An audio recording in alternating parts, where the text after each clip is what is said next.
It's finally that time of the year. Hi, everyone. Welcome back to the Standard Music Issue. I'm your host, Reeklings, and this is my list for the 10 best albums from this year. This year was a very, very great, hell, I should say incredible year for music. We had a lot of amazing albums, and this is, of course, my opinion. This is my list, but I would love to hear what you guys thought was the best album, the best single, whatever, from this year. Um, so I really hope you enjoy this list. And let's begin with talking about Stardust by Danny Brown. This is an honorable mention. I have five of them. Um, I just didn't really get to spend a lot of time with Stardust because it came out pretty late in the year. However, this is a very captivating, very dynamic, very weird sounding album that I really enjoyed the sound of. It's not usually my kind of jam. For example, I didn't really like Revenge Seekers from this year by Jane Remover, and this is kind of on the same level ish.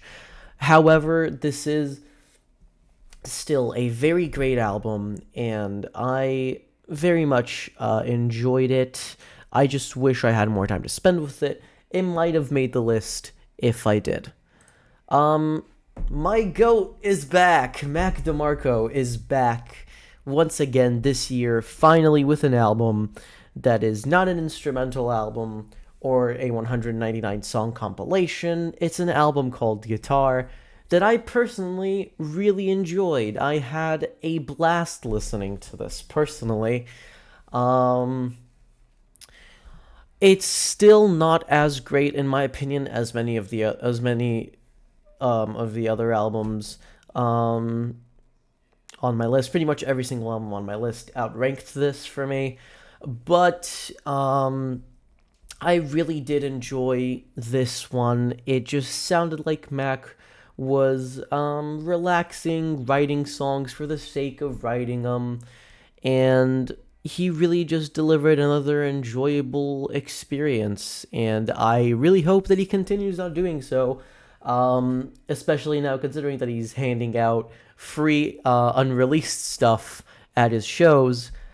I really wish I could have one of those CDs, man. Willoughby Tucker, I'll Always Love You by Ethel Cain was not what I expected to put on my honorable mentions list, considering I was not really a big fan of Perverts from earlier this year. Perverts is a very odd drone inspired EP, and Willoughby Tucker kind of takes the oddity of Perverts and delivers it in a full length LP version. And while I enjoyed Willoughby Tucker more than Perverts, it's not really an album that I will get back to at any point. It's an interesting album for sure, and I really liked how it sounded. It's just that for me, I'm not really a slowcore kind of person, unless we're talking about Giles Corey. That's a good album, but still, Willoughby Tucker is a fantastic album. I just didn't really spend a lot of time going back to it, and I think that's why I don't consider it as one of my albums of the year. This isn't an album per se, but I put this here to kind of summarize the collection of the double singles that Magdalena Bay have been releasing over the last 3 months or so, which are, if I remember correctly, God damn it, that's my Spotify. If I remember correctly, yeah, okay, so it started with Second Sleep and Star Eyes, which I absolutely enjoyed from first listen. Then Human Happens and Paint Me a Picture were again incredibly enjoyable. Same thing with Unoriginal and Black Eyed Choose and Climb, but my favorite out of that singles collection was definitely This Is the World and Nice Day, which is the cover that you're seeing here right now. I very much enjoyed listening to those singles throughout the last few months that they released them, but again, just like Stardust, I just didn't have enough time to listen to it since they came out a little bit later in the year. However, this does not stray away from the fact that these songs are amazing, and I feel like if you haven't heard the collection, you're doing yourself a disservice. Sable, Fable. It's my last honorable mention. I enjoyed listening to this. I enjoyed it less than Mr. Vernon's other works. However, this is genuinely fantastic, and I feel like the EP sounds much more different from the LP that it's bundled with, but still very enjoyable, a very nice experience. And I can't say that I've had anything other than a blast listening to it. I just haven't really gone back to it. Okay, time to get into my albums of the year, to the full list. So let's begin at number 10 with Sabrina Carpenter's Man's Best Friend. Now, I remember people were making a huge fuss over this album cover a few months before the album's release, and I just gotta say, y'all are fucking, like, y'all don't know how to take humor correctly. Because I just saw this and I laughed my ass off. Like, this is a funny ass cover. I really enjoy this cover. It's snarky, it's funny, it's smart. I just think this is a great cover. I think this is a great album cover. And the music behind it, while it's not as good as Short and Sweet, which was my number 5 last year, it's still quite enjoyable, and I always go back to the funkier cuts like House Tour and Tears and even Manchild, and especially When Did You Get Hot. Damn, that song is incredible. But yeah, the funky cuts and even some of the, quote, sadder songs on the album, they're great. Again, not as good as Short and Sweet, in my opinion. I think that she really could have stepped up her A game here. But genuinely an incredible listen. And just an overall really fun pop album. Really fun pop, and kind of country-esque songwriting. I really enjoyed it. In at number 9, we have Tyler, the Creator's surprise dance rap album, Don't Tap the Glass. I remember that while I was listening to this, I was just washing the dishes and I could not focus on it. Also, this image is ass. I just downloaded it randomly. I don't know what's going on here. But anyway,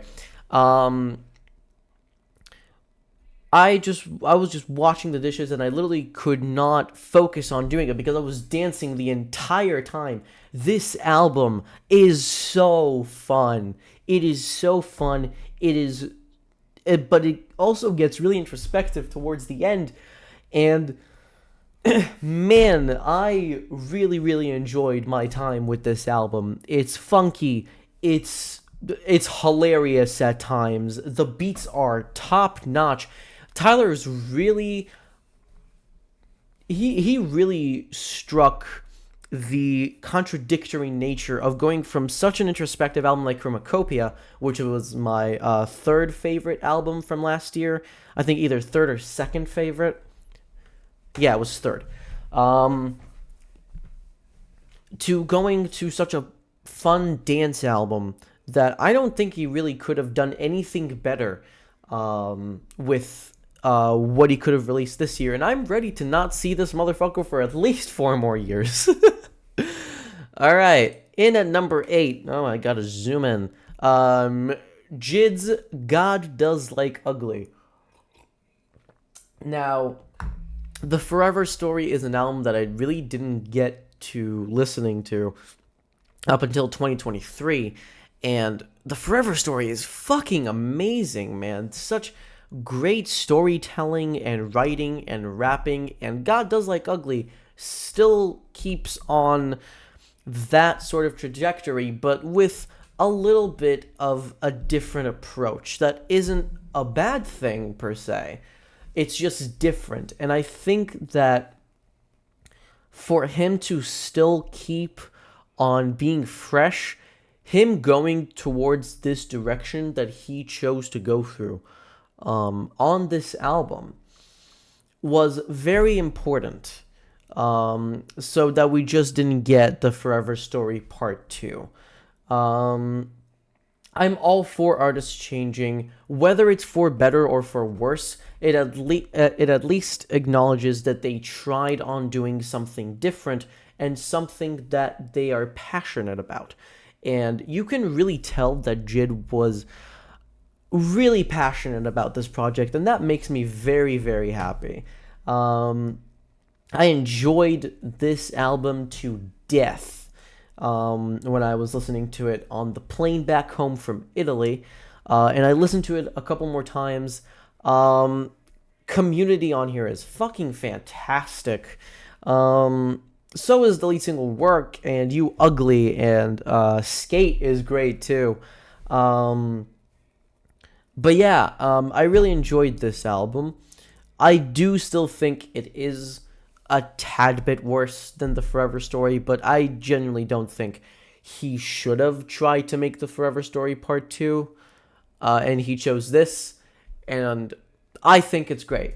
So, yeah, moving on to number 7, Forever How Long by Black Country New Road. Now, I am a Black Country New Road glazer. I have been since Ants from Up There. I always loved the windmill sound, and I loved how Black Country New Road took the windmill sound and just absolutely made it their own. And with them switching singers for Forever How Long, it still sounds great. Lead single Besties is just amazing. And stop hating on the big spin, please. It is such a good song, and I only kept seeing slander. I kept seeing slander towards it, and I'm like, this is one of the most fun tracks I heard on this album. But there's obviously the rest of the lead singles. Man, I just really, really enjoyed this one. It is very, very nice. The title track is amazing too. I especially enjoyed For the Cold Country as a lead, as another single. But yeah, this album is just great, and I think that they are really going towards a good direction with Forever How Long. All right, and at number 6, oh man, Don't Tell the Dog. Now, I love James Marriott's music. I've been listening to James Marriott for years now, and his album Are We There Yet was probably my favorite album of 2023. He is such an incredible artist, and he makes such great music, and it was very surprising to me that he switched towards a more indie pop direction with Don't Tell the Dog, and I thought I was gonna hate it, but with the singles that he released, I just could not stop getting excited. And then when we got the album, on first impression, I thought it was a 10. It was like 100. But I highly overestimated it. It's still amazing though. Like, this is a 90 out of 100 for me. I personally really enjoyed the singles, especially Something's Wrong. I played it like 27 times in 1 week. But yeah, this is a great, great song. And Food Poisoning is definitely my favorite from this album. But there's also more somber songs like Toothache and How Could I Say No and Limbs. These songs are just fantastic, and I feel like he really packaged it in a way that even the fans that were more diehard towards the Are We There Yet era could enjoy the songs from this era. And yeah, it's not as great as Are We There Yet, but it's still very well made, and you can really tell that he put his heart out onto this. And it was very sweet that this album was dedicated to his now dead dog. So rest in peace to Jasper. I Love My Computer by Nina Geraci. Man, I did not expect to love an EDM album as much as I did this one, but oh man, from the first few seconds of London Song, I knew that this album was going to be one of my top albums this year. It is so captivating. It's so catchy too. And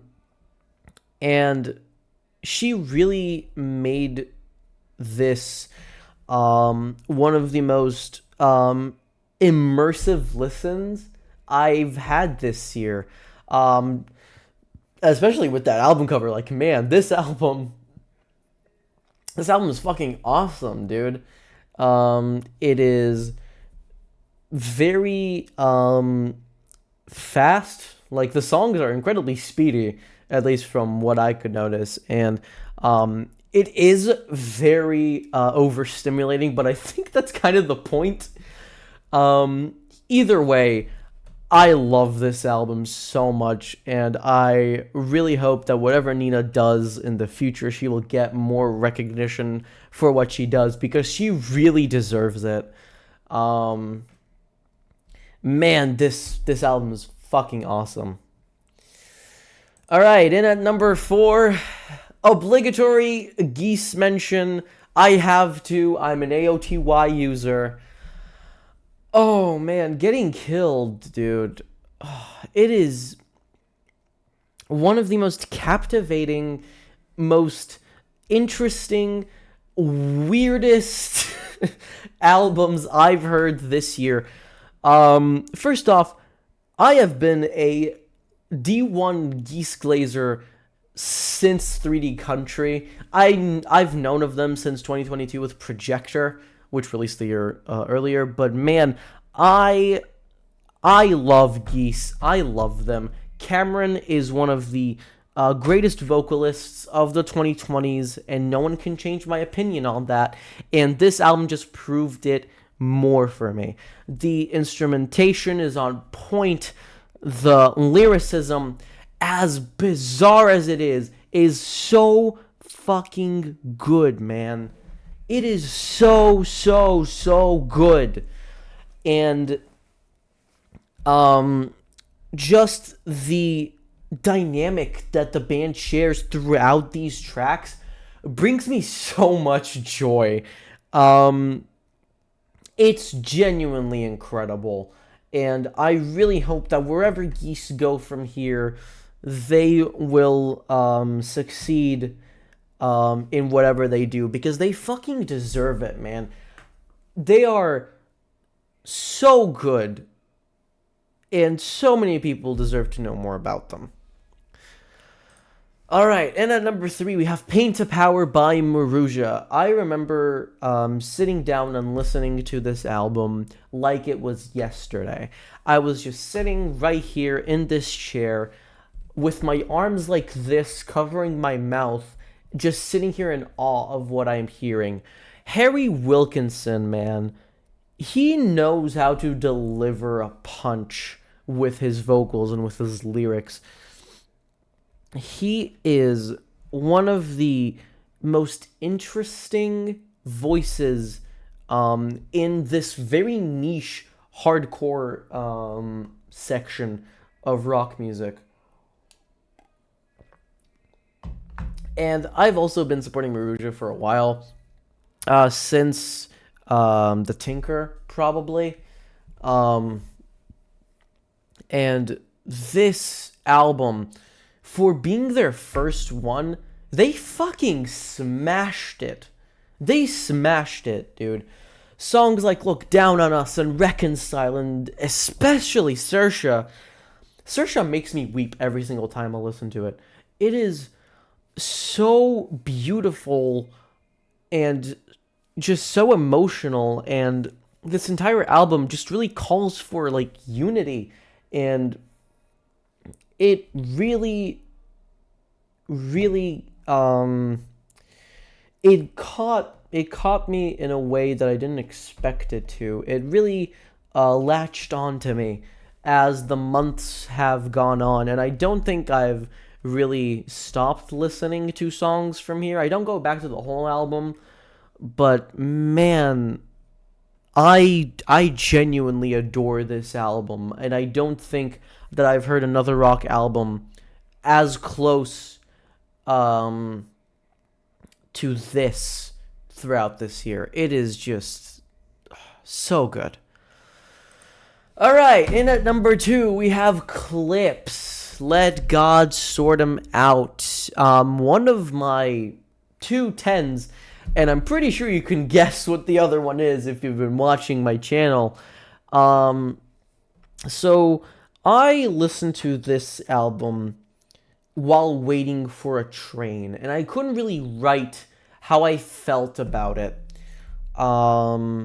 because I didn't have my usual format of kind of live reacting in a notepad to all the songs.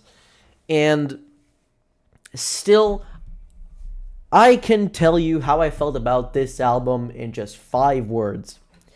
Man, this album goes hard. Because it does. Man, oh wow. For a comeback album after 16 years, it sounds like they never left. The production by Pharrell is just incredible. Push's verses are still captivating since Clipse was formed, and Malice sounds like he's on his A game throughout the entire time. Genuinely rapper of the year for me. Man, he is he is threatening you with a fucking Bible verse throughout like almost every single song on this track. Not really, but you get my point. Songs like Ace Trumpets and So Be It and Mike Tyson Blow to the Face and POV, man. Fuck. Oh, so good. I'm getting lightheaded from how excited I am about this album. It is so mind-bending, so catchy, so dense. This album's dense. And I like that the album starts out on a more emotional note with the Birds Don't Sing. And then it just keeps on getting more and more, I guess you could say, braggadocious, but also at the same time advising you to not do what they did. But man, I love Let God Sort 'Em Out. It is genuinely just incredible, man. And I feel like they really deserved the number 1 spot if it wasn't for Vanisher Horizon Scraper. Hold on.